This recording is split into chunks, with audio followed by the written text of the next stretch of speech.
The Vidians valued telepathic power above all else, and Lyra had been born without any such abilities. His research had shown that she was considered an embarrassment to the royal family.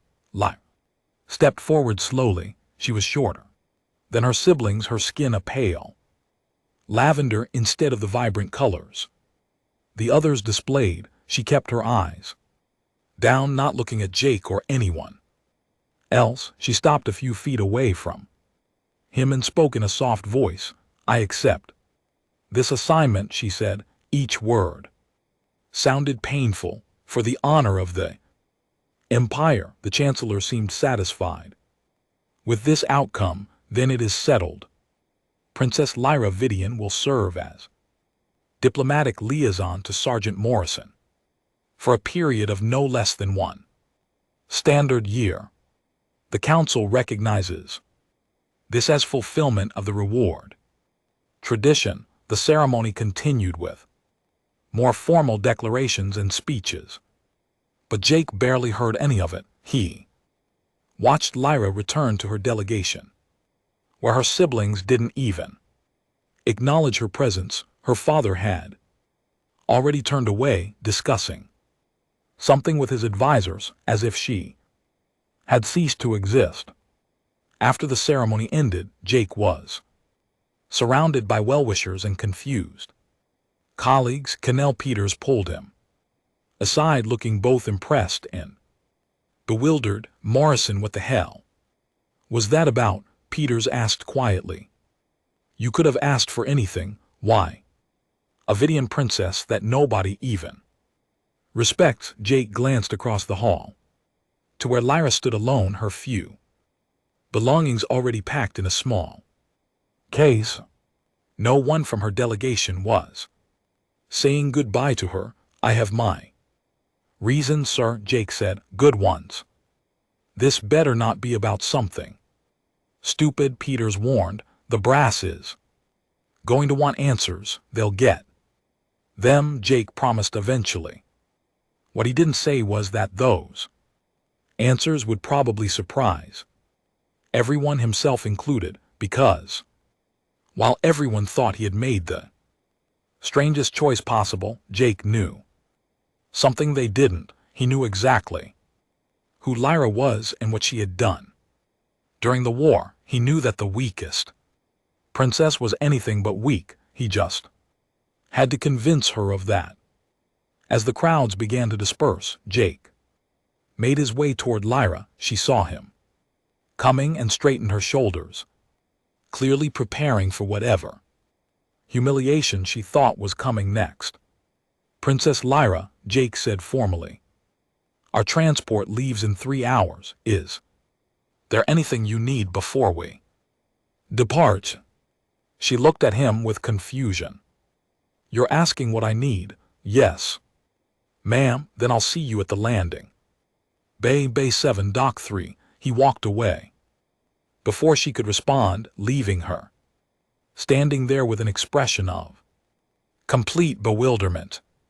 Behind him, he could hear the whispers starting up again. Everyone thought they knew why he had made this choice. They were all wrong, and in time the real reason would shock the entire galaxy.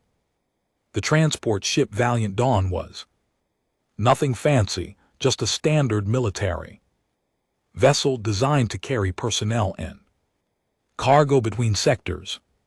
Lyra had been assigned quarters in the civilian section, a small but comfortable room with a viewport that showed the endless stars streaming past as they travel through faster than light space. She had not left that room in 4 days. Jake had tried to give her space, figuring she needed time to process everything that had happened, but on the 5th day he started to worry. He had left meal trays outside her door 3 times a day, and they were being taken inside, so at least she was eating, but she hadn't responded to any of his messages or requests to talk. The ship's crew was starting to gossip. Jake heard the whispers in the mess hall when he went to Grab coffee, they thought he was keeping her locked up, some thought he was planning to sell her when they reached Earth. Others had even worse theories. That made Jake's stomach turn.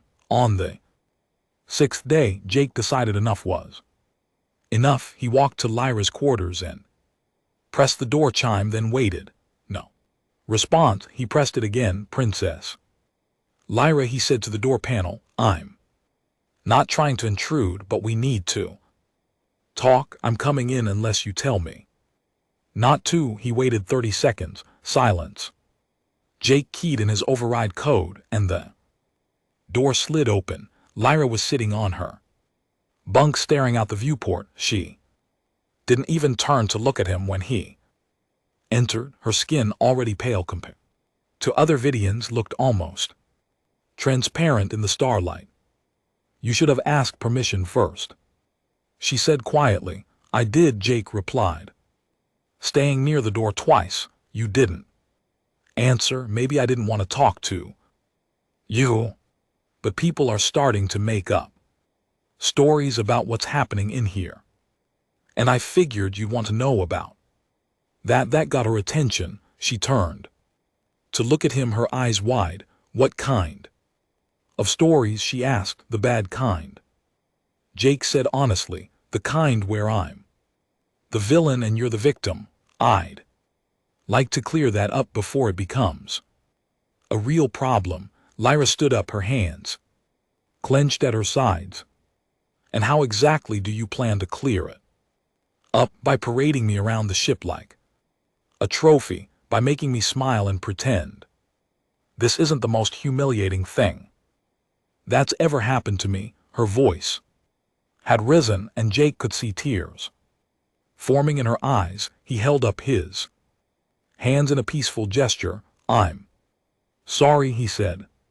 I know this situation isn't what you wanted, but I need you to understand something. I didn't choose you to humiliate you. Then why? Lyra demanded. Why choose the defective princess? Why pick the one member of the royal family who has no power, no influence, no value to anyone? Was it some kind of human joke? Did you want to insult the Vidian Empire? Jake moved slowly to a chair near the viewport and sat down, making sure he wasn't blocking her path to the door. Can I show you something? It's on my data pad. Just information, nothing else. Lyra looked suspicious, but after a moment she nodded. Jake pulled out his data pad and brought up the files he had been studying. He handed it to her carefully. This is a report from the refugee crisis on Kelos 4, Jake said. 2 years ago, there were about 50,000 refugees from 6 different species, all crammed into a camp that was designed for maybe 10,000. Food was running out. Medical supplies were almost gone. Different species were starting to fight each other over resources. Lyra took the data pad, her hands shaking slightly. She had been there. The situation was about to collapse into violence. Jake continued. Then someone reorganized the entire supply chain, set up a rotation system for food distribution that was fair to all species based on their different nutritional needs, created a medical triage system that saved the people most likely to survive instead of treating patients randomly, mediated between the different groups to prevent fighting. He pulled up another file. This is from the battle station at Orion's Gate. When it was attacked, the evacuation was chaos. Someone created a priority system that got the children and elderly out first, regardless of what species they were from, saved thousands of lives. More files appeared on the screen. Makara Colony Refugee Camp on Terminus 7 Field Hospital at the Breach of Carthon. Jake looked at Lyra directly. You were at all of these places. You did all of this work, and Nobody gave you credit for any of it. Lyra's hands were trembling as she scrolled through the reports. Her eyes widened as she saw her own notes and organizational charts that she thought had been lost in the chaos of war. "How did you find these?" she whispered. "I looked," Jake said simply. "After Carthon, I wanted to know more about the humanitarian operations that had been running during the war. I started reading reports, following paper trails.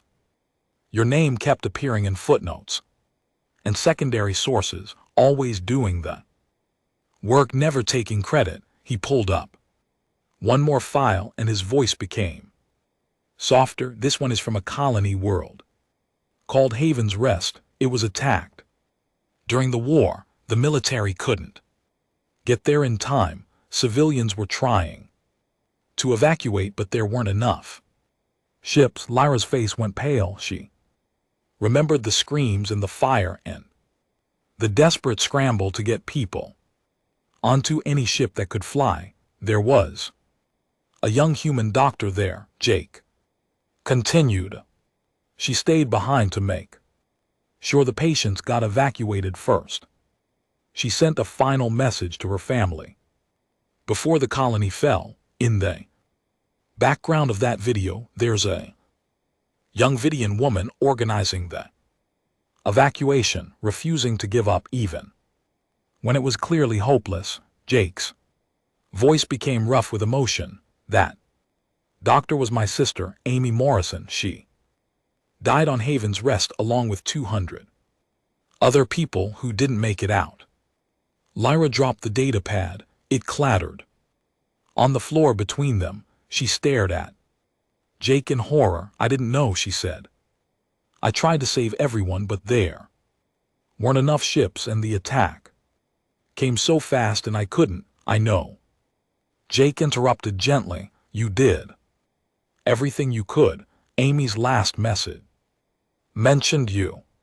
She said there was a Vidian girl who wouldn't give up, who kept trying to save one more person even when the situation was hopeless. That girl was you." Tears were streaming down Lyra's face now. "I failed. I couldn't save her." "You tried," Jake said, "and that matters. My sister died believing there were good people in the galaxy, people who cared about strangers. You were one of those people." He stood up, slowly giving Lyra space. "When I found out that the weak princess who everyone dismissed was the same person who tried to save my sister, who saved thousands of other people throughout the war, I knew I had to do something. The Galactic Council was going to give me a reward, and I didn't want weapons or money or power. I wanted to protect someone who spent the whole war protecting others." Lyra looked up at him, confusion mixing with her tears. "Protect me? You were invisible in your own family. They treated you like you were worthless because you didn't have their telepathic powers, but I saw what you really did. I saw your strength, and I knew that if I chose you publicly in front of the whole council, your family couldn't hide you anymore. They'd have to acknowledge you. They disowned me," Lyra said bitterly. "They called me defective. They're wrong," Jake said firmly, "and I'm going to prove it. Not to them, to you." The ship hummed around them as they sat in silence. Lyra wiped her tears away, looking at Jake with new eyes. This wasn't what she had expected. She had thought he was mocking her or using her for some political game. She hadn't considered that he might actually believe in her. "Why do humans think like this?" she asked quietly. "Why do you value things that other species ignore?" Humans didn't have telepathy or natural weapons or long lifespans when we started reaching for the stars. All we had was our ability to work together, to value each person's contribution, to never give up. Even when things looked hopeless, we learned that strength comes in many forms. He picked up the data pad from where Lyra had dropped it and held it out to her. You saved 43 of my soldiers. At Carthon, you probably don't even remember them, but I have their names. Here, they're alive because of the field hospital you set up.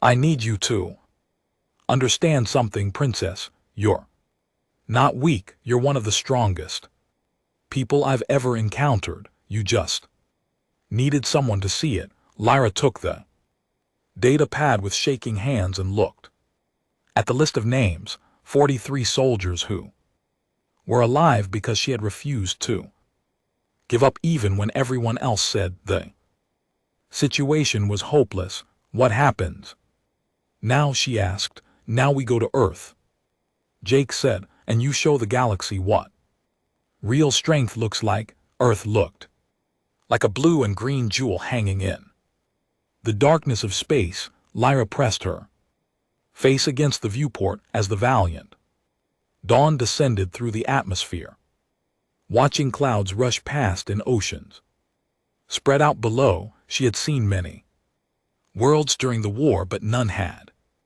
affected her quite like this one.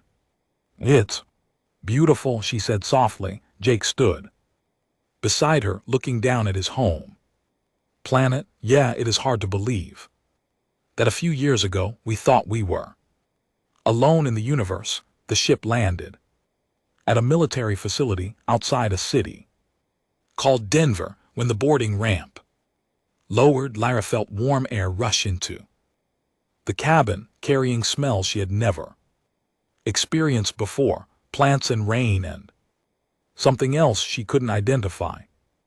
That's pine trees, Jake explained, seeing her confusion. The scent there. A forest nearby. A small group waited at the base of the ramp, military personnel in dress uniforms, a few civilians with recording equipment, and one woman in a colonel's uniform who looked both amused and exasperated. Morrison, the colonel said as they approached, you've caused quite a stir. The media has been speculating about your mysterious choice for weeks. Sorry, Colonel Phillips, Jake said. Wasn't trying to create a media circus. Phillips turned to Lyra and offered a hand in the human greeting gesture. Lyra had studied human customs during the voyage and took it carefully. Princess Lyra, welcome to Earth. I'm Kate Phillips, formerly Jake's commanding officer and currently his biggest headache. Lyra found herself smiling slightly. Thank you for having me. Oh, don't thank me yet, Phillips said with a wry grin. You're about to experience human bureaucracy. We've got about 50 different agencies that want to meet you, interview you, and generally make your life complicated. Jake's arranged for you to have some peace first.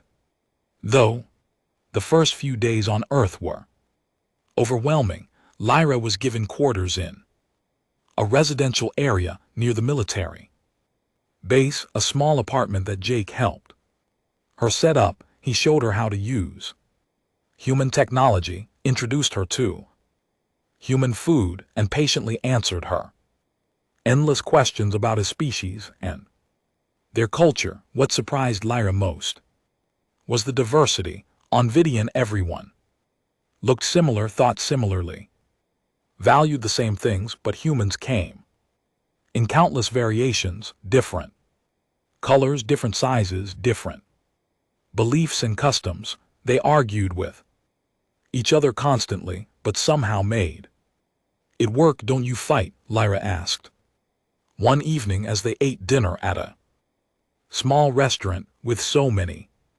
differences all the time, Jake admitted, but we figured out that our differences make us stronger, not weaker. Different perspectives solve different problems. On her 5th day on Earth, Jake took Lyra to a place he had been avoiding mentioning. It was a medical facility on the outskirts of the City, a sprawling complex surrounded by gardens. This is a veterans hospital, Jake explained as they walked through. The entrance, people who were injured during the war come here to recover. I volunteer here twice a week. They walk through corridors filled with humans in various stages of recovery. Some were in wheelchairs, others used prosthetic limbs, many bore scars from battles fought light years away. But what struck Lyra was the atmosphere. Despite the pain and loss, there was laughter, hope, people helping each other.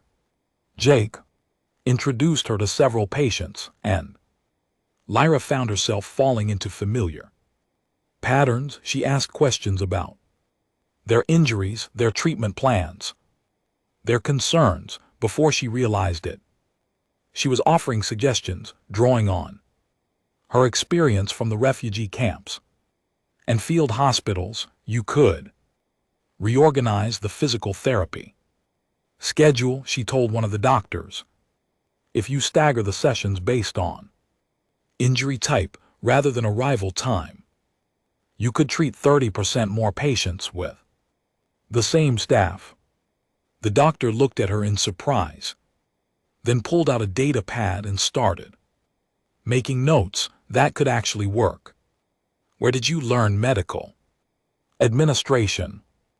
I didn't, Lyra said. I just learned how to make limited resources stretch further. That evening, as they left the hospital, Jake looked at Lyra with pride. You just reorganized their entire therapy program in under an hour. Lyra shrugged. It was obvious they were wasting time and effort on inefficient scheduling. To you it's obvious. To most people it's genius. The next day, Colonel Phillips invited them to a diplomatic reception at a fancy hotel in the city. Lyra wore a dress that human designers had created for her, something that would honor her Vidian heritage while fitting human aesthetics.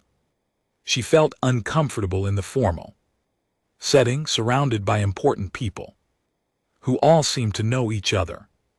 Phillips found Lyra standing alone on a balcony looking out at the city lights. Not a fan of parties. I never learned how to navigate them properly, Lyra admitted. My siblings were always better at political games. You know what I learned during the war, Phillips said, leaning against the railing. The people who are best at political games are usually the worst at actually solving problems. Give me one person who cares about getting things done over a dozen politicians any day. She pulled out a small data pad and handed it to Lyra. I wanted to show you something. It's a video message. Jake doesn't know I have it. Lyra took the data pad hesitantly. The screen showed a young human woman, medical scrubs, her face streaked with dirt and blood. She was recording a message, her voice steady despite the fear in her eyes. Mom, Dad, if you're watching this, it means the evacuation failed. The woman said, I want you to know I'm not afraid. I'm doing what I came here to do, helping people who need it. There's a Vidian girl here who won't give up, even though we all know the situation is hopeless. She keeps organizing, keeps planning, keeps believing we can save one more person. I think that's what humanity is about. What we should be about, never giving up, even when the odds are impossible. The woman smiled, tears streaming down her face. I love you both. Tell Jake I'm proud of him, and tell him to find that Vidian girl someday and thank her for showing me what real courage looks like. Lyra's hands were shaking so badly she almost dropped the data pad. That was Amy Morrison, Phillips said softly. Jake's sister. She died 20 minutes after recording that message. Lyra felt like she couldn't breathe. I remember her. She was helping me load patients onto The transport, she refused to leave. Until everyone else was safe, she learned that from you, Philip said. According to the few survivors you had been at Haven's Rest for 3 days working without sleep, organizing the evacuation. Amy said you inspired her to stay. I didn't save her, Lyra whispered. I failed. Philip's turned to look at Lyra directly. No, you showed her what it meant to care about strangers, to fight for people even when you don't have to. Jake carries that video with him everywhere. He never told you about it because he didn't want you to feel guilty, but I think you need to understand what you meant to his sister and what you mean to him. Lyra looked up at Philip's, tears streaming down her face. Why are you telling me this? Because I've watched Jake for the past few weeks and I've watched you. Philip said he didn't choose you as a reward.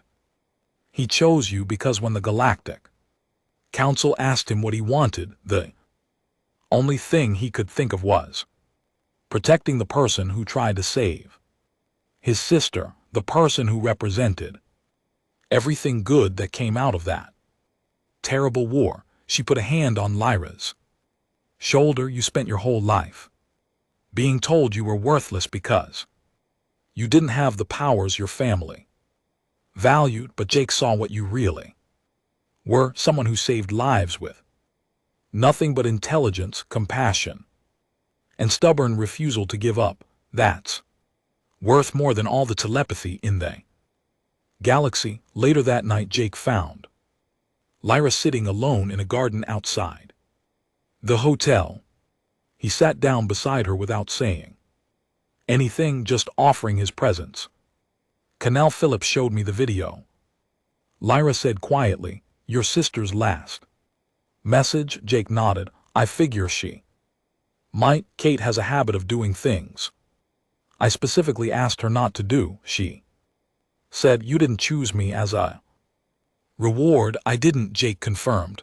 I chose you because you deserve to be chosen, because the galaxy needed to see that the things you did mattered, because someone who spent the whole war saving lives shouldn't be invisible. Lee turned to look at him, her pale skin reflecting the moonlight. I don't know how to be what you think I am. You already are, Jake said simply. You just need to believe it. They sat in silence for a while, listening to the sounds of Earth at night, insects chirping, wind rustling through trees, the distant hum of the city. Finally, Lyra spoke again. Thank you, she said, for seeing me when no one else did. Jake smiled. Thank you for being worth seeing. 3 months passed like a dream for Lyra. She worked with human organizations, helping them develop better systems for veteran care and refugee management.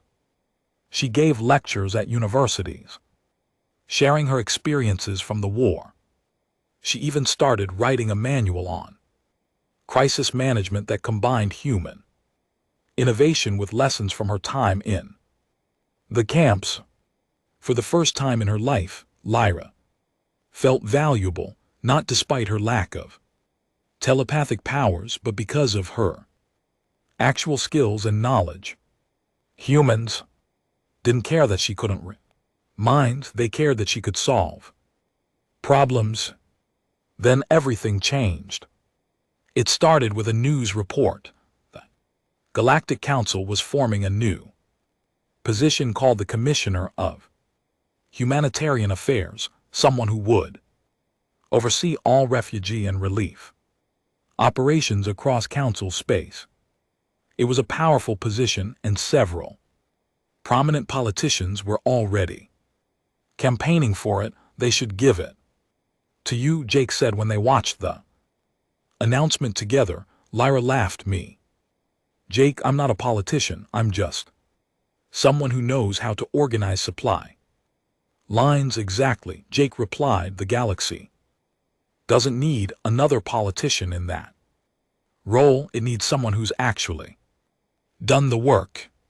2 days later, Lyra received a formal message from the Galactic Council. She had been nominated for the position of Commissioner of Humanitarian Affairs. The nomination came from Earth's delegation, but it had been seconded by representatives from 4 other species who had benefited from her work during the war. Lyra stared at the message in shock. This is impossible. My family will never allow it. She was right. Within hours of the announcement, the Vidian Empire sent a diplomatic ship to Earth. On board was Prince Kael, Lyra's eldest brother and heir to the throne. He was everything a Vidian royal should be: tall, powerful, his skin glowing with brilliant purple light that showed his tremendous telepathic abilities. The meeting was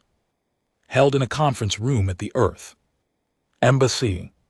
Kael sat on one side of the table, radiating authority and power. Lyra sat across from him, looking small and pale in comparison. Jake stood behind her along with Colonel Phillips and several Earth diplomats. Sister, Kael said, his voice smooth and controlled, it is time for you to return home. I'm not going back, Lyra said quietly. Kael and LT Unk and GT's skin flared brighter. You don't have a choice. You have embarrassed our family enough. This ridiculous nomination for commissioner is the final insult. The Empire will not allow a defective princess to represent us on the council. She's not representing the Empire. She's representing the principles of humanitarian work. Kael looked at Jake with barely concealed contempt. The human soldier, I should thank you. Actually, when you chose my sister, we thought it was an insult, but now I see it was an opportunity. You gave us a way to be rid of our family's greatest shame. Lyra flinched at the words, but Jake put a reassuring hand on her shoulder. However, Kael continued, the situation has changed. Father has decided that having a family member in such a powerful council position could be useful, so Lyra will return home, accept the nomination under the Empire's banner, and do as she is told. No, Lyra said. The room went silent. Kael stared at his sister in disbelief. What did you say? I said no, Lyra repeated, her voice stronger now. I'm not going back. I'm not going to be a puppet for the Empire.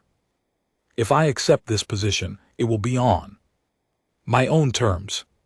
You ungrateful little. He stopped himself, visibly trying to regain control. Father gave you life, raised you, gave you every opportunity, despite your defects, and this is how you repay him. Every opportunity. Lyra stood up, her voice shaking. He hid me away like I was something shameful. You all treated me like I was worthless.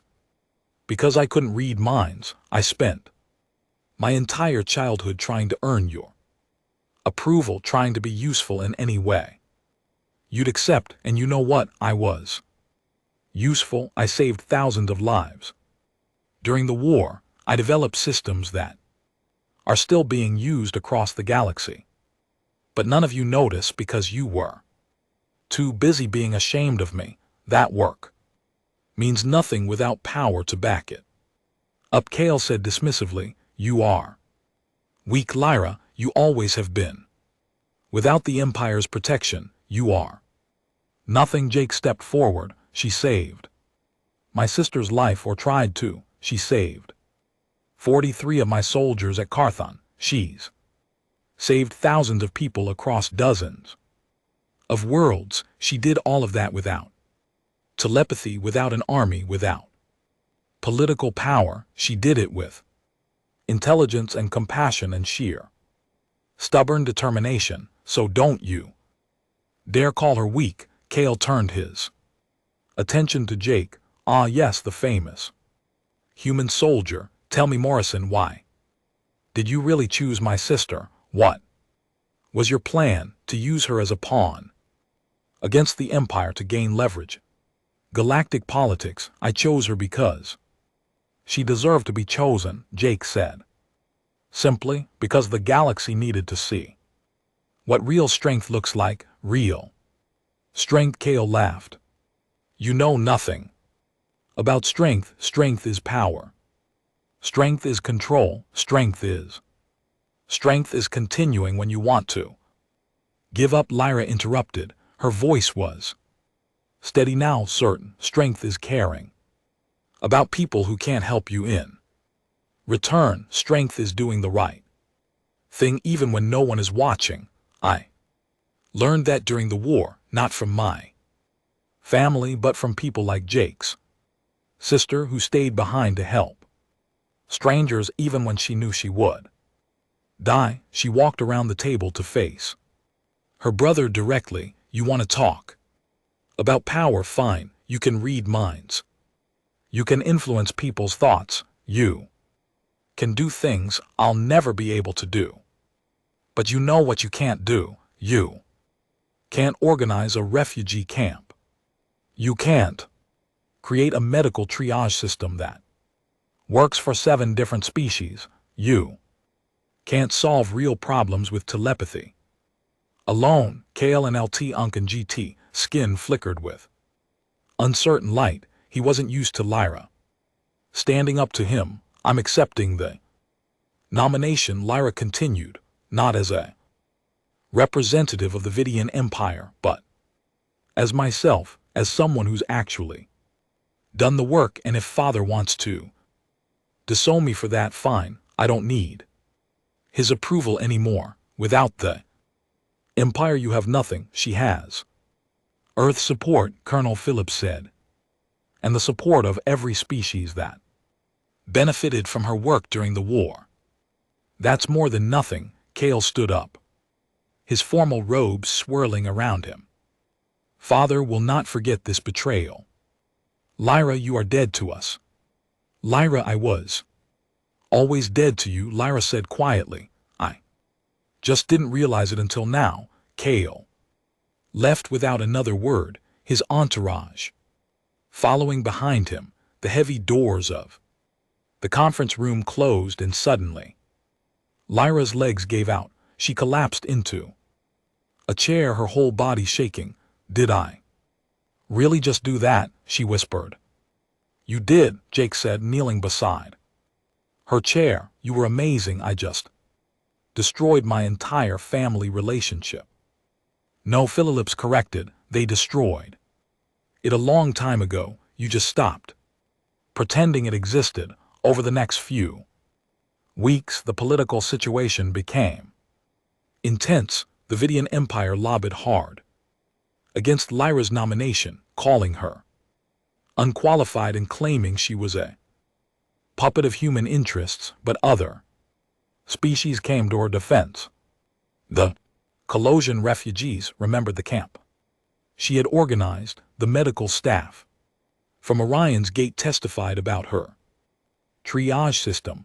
Survivors from dozens of war zones spoke about the quiet Vidian princess who had helped them when no one else would. The galactic media became obsessed with the story, the weak princess who defied her powerful family, the human soldier who chose compassion over glory. It became the biggest political drama the Council had seen in years. Earth's delegation worked tirelessly to support Lyra's nomination. They compiled records of her work, testimonials from people she had helped, evidence of her qualifications. They turned her invisibility into an advantage, showing that she had been doing this crucial work without seeking recognition or glory. Finally, the day of the vote arrived. Lyra stood before the Galactic Council once more, this time not as a reward or a prize, but as a candidate in her own right. The chamber was packed with observers from across the galaxy, all waiting to see what would happen. The Supreme Chancellor called for the vote. Lyra held Jake's hand tightly as the results came in. Species after species voted in her favor. When the final tally was announced, Lyra had won by a significant margin. She was now the Commissioner of Humanitarian Affairs for the entire Galactic Council. As the chamber erupted in applause and some protests, Lyra looked at Jake with tears in her eyes. "How did this happen?" she asked. Jake smiled. "You earned it.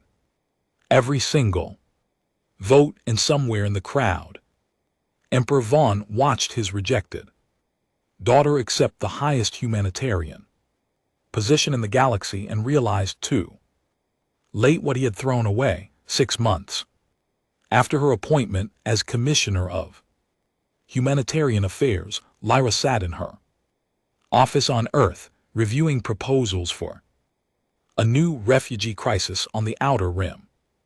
The work was endless but fulfilling in a way she had never experienced before. Every day brought new challenges, new problems to solve, new lives to help. Jake had transitioned out of active military service and now headed the Veterans Integration Program, working to help soldiers from all species adjust to civilian life after the war. They worked together often, their offices in the same building, their missions aligned.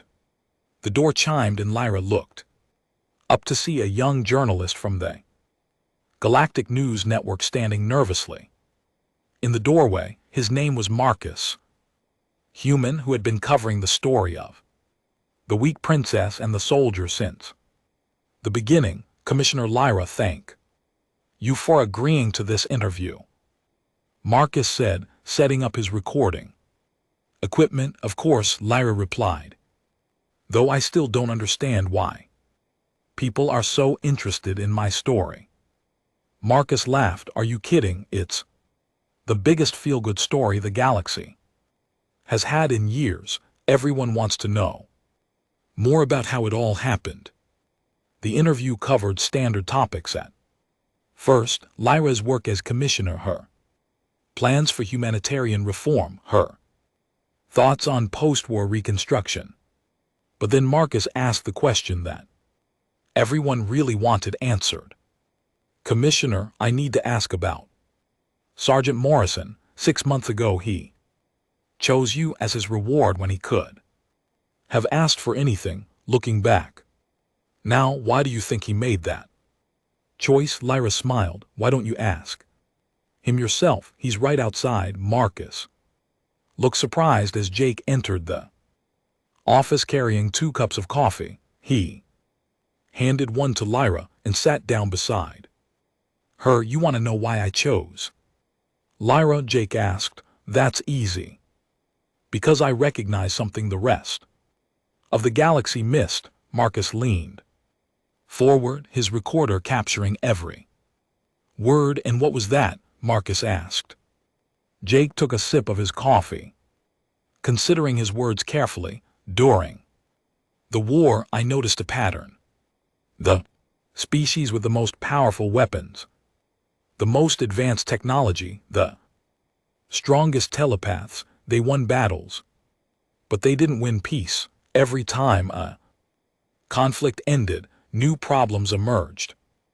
Resentment, revenge, cycles of violence.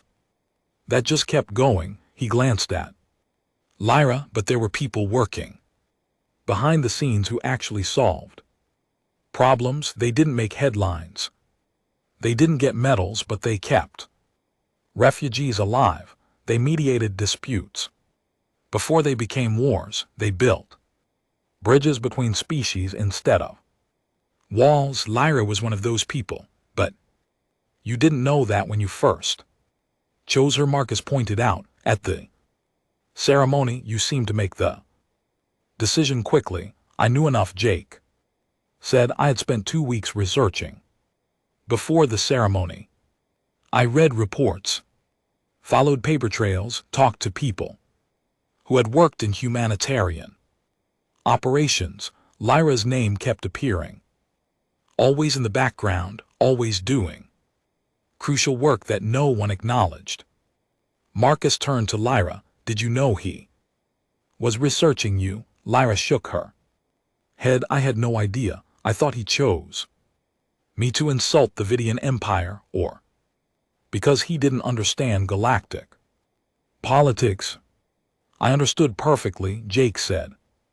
That's why I did it. The Galactic Council was about to give me a reward in front of billions of witnesses.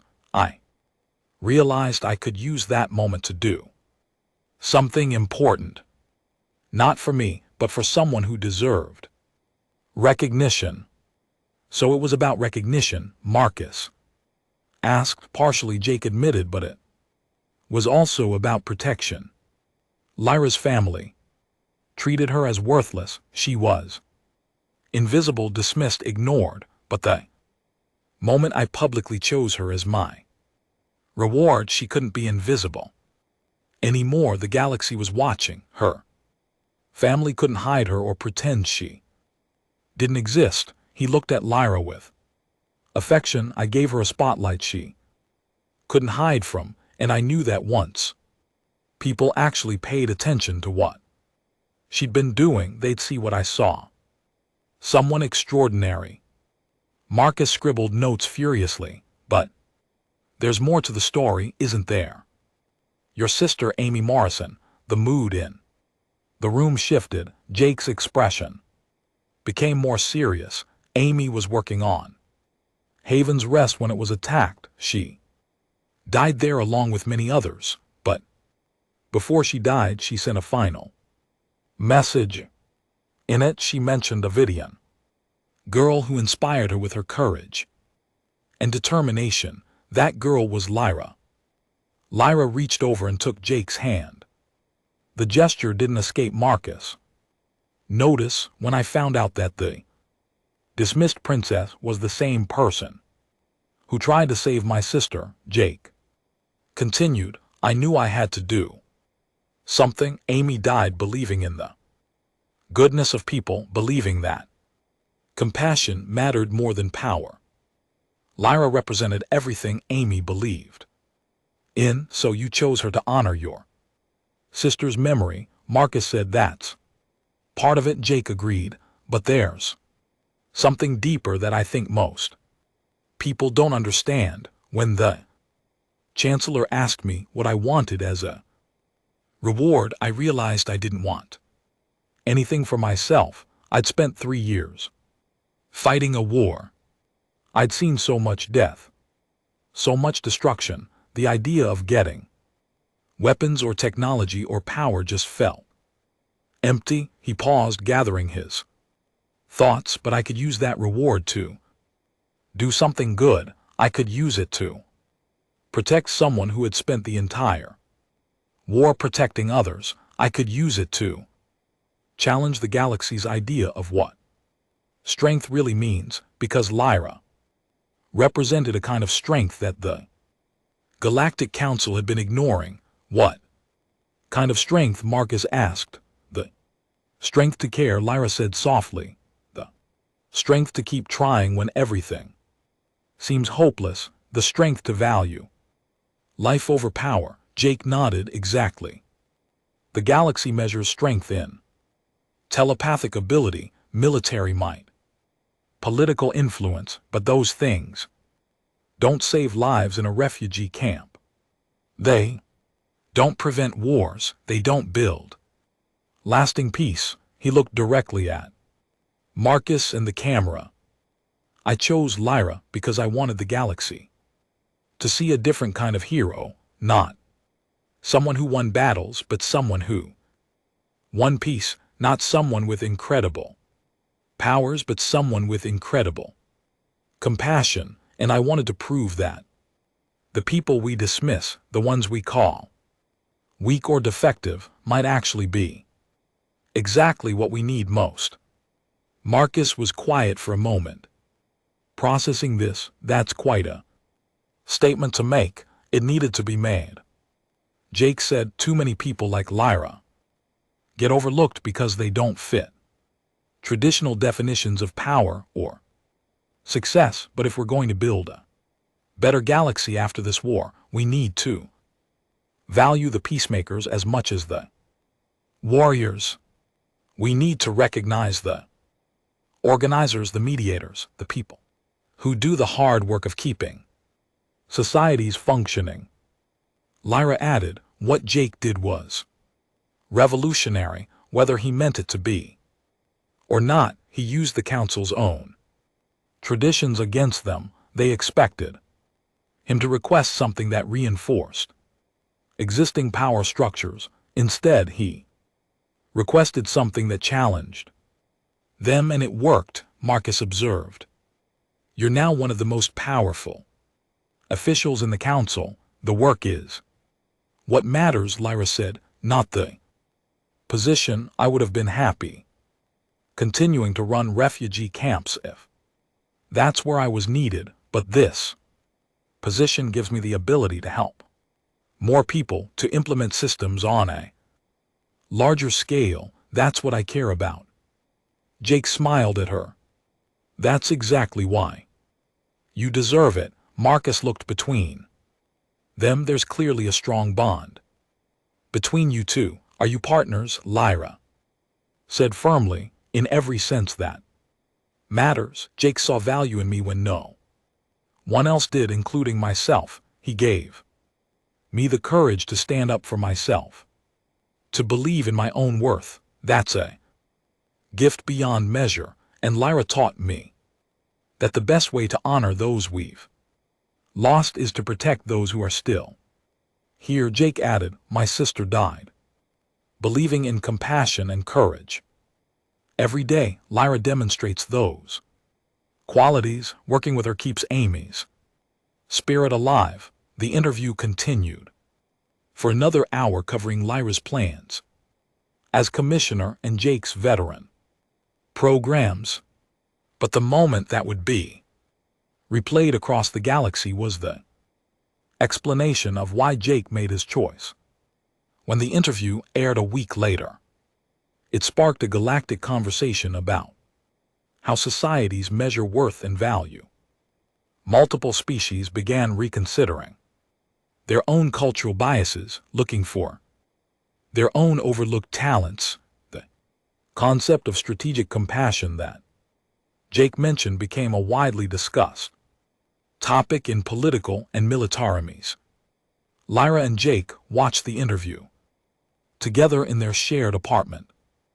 Earth had become home for both of them, a place where they could build something new. Do you think people really understand? Lyra asked. What you were trying to do? Some will, Jake said. Some won't, but that's okay. We're not trying to change everyone's mind.